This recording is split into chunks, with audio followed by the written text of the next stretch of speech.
Our word of the week this week is autarkes. It's about being content, satisfied, or self-sufficient. We're going to look specifically in Philippians chapter 4, verse 11. But leading up to that, let's start with verse 10. I rejoiced in the Lord greatly that now at length you have revived your concern for me. You were indeed concerned for me, but you had no opportunity. Now let's go to 11. Not that I am speaking of being in need, for I have learned in whatever situation I am to be content. And there's our word of the week, content. Let's take a look at that last phrase in Greek. Ego gar emathon and hois emi autarkes enai. So here we get ego gar emathon, I have learned, for I have learned. And then we get en hois, in whatever, and then we have to supply situation or circumstance. En hois emi, in whatever circumstance I am, in whatever situation I am, autarkes enai, to be content, to be satisfied. So let's look at our word. Autarkes is content, self-sufficient, self-content, and it's from autos, self, and archetos, enough. So being enough in yourself. In yourself, it's enough. This is a fascinating word in both the Cynic and Stoic philosophies. The idea of contentment regardless of circumstance plays an important role.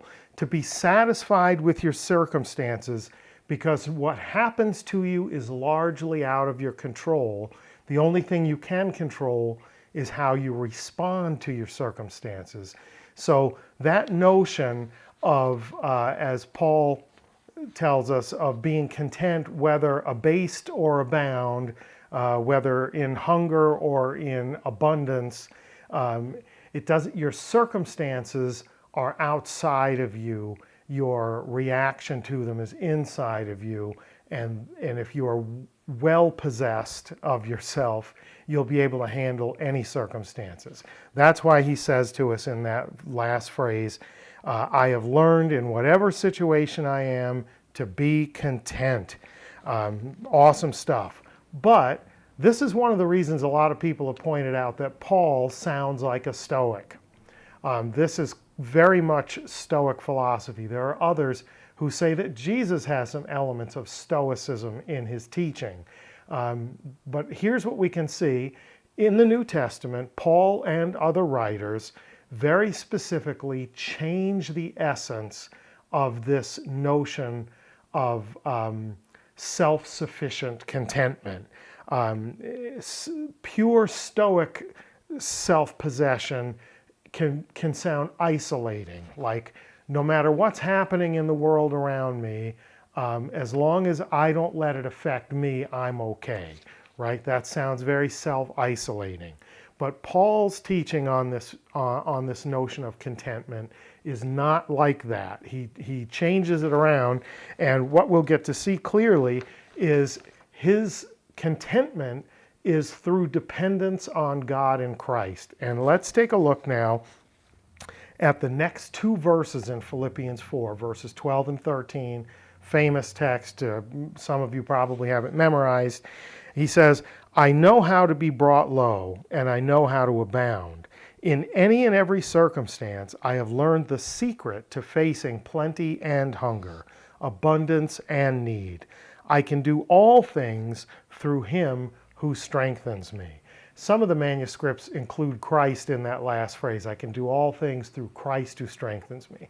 But I think probably the more reliable manuscripts read this way. I can do all things through him who strengthens me. So Paul says, my ability to be content in all circumstances isn't because of my willpower, my strength, my recognition of my inability to affect things outside of myself. He says my ability to be content, whether hungry or full, is through him who strengthens me. It's dependence on God in Christ that Paul says is what enables his contentment. Earlier in the passage, he said, I have learned, no matter what my circumstances are, to be content. How did he learn that? Through his experience with Christ. Pretty interesting stuff. So whatever comes his way, right? We get that phrase, autar case enai, to be content. Whatever comes his way, he can be content through him who strengthens him. Not through stoic resignation.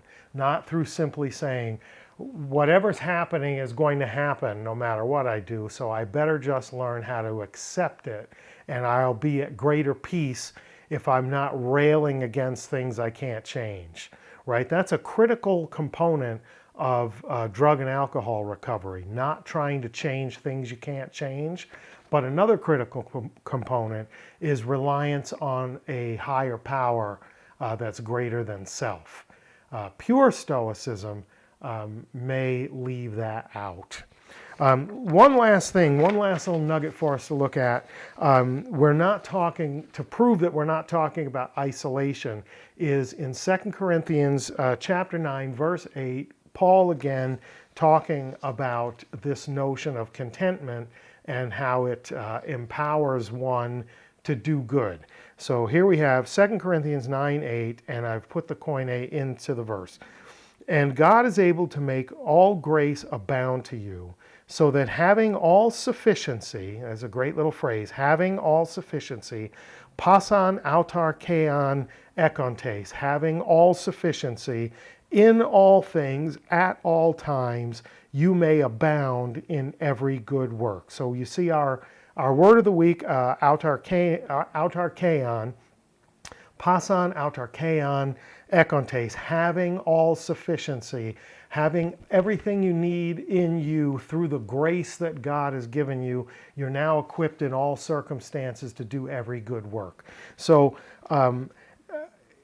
not you're content, you're self-content, you're self-sufficient, but not in a stoic, isolated way, in a way that is reliant on a power greater than self, which equips you to endure all things, to be able to suffer through all circumstances, but more than that, it equips you to do all good works. Every good work is available to you because you are content and satisfied in yourself through your experience of receiving this grace and this confidence from God in Christ. Pretty powerful stuff. Great word of the week. Hope that was good for you. If so, you know all the stuff to do. And until next time, Karis Kai, reigning humane, grace and peace to you.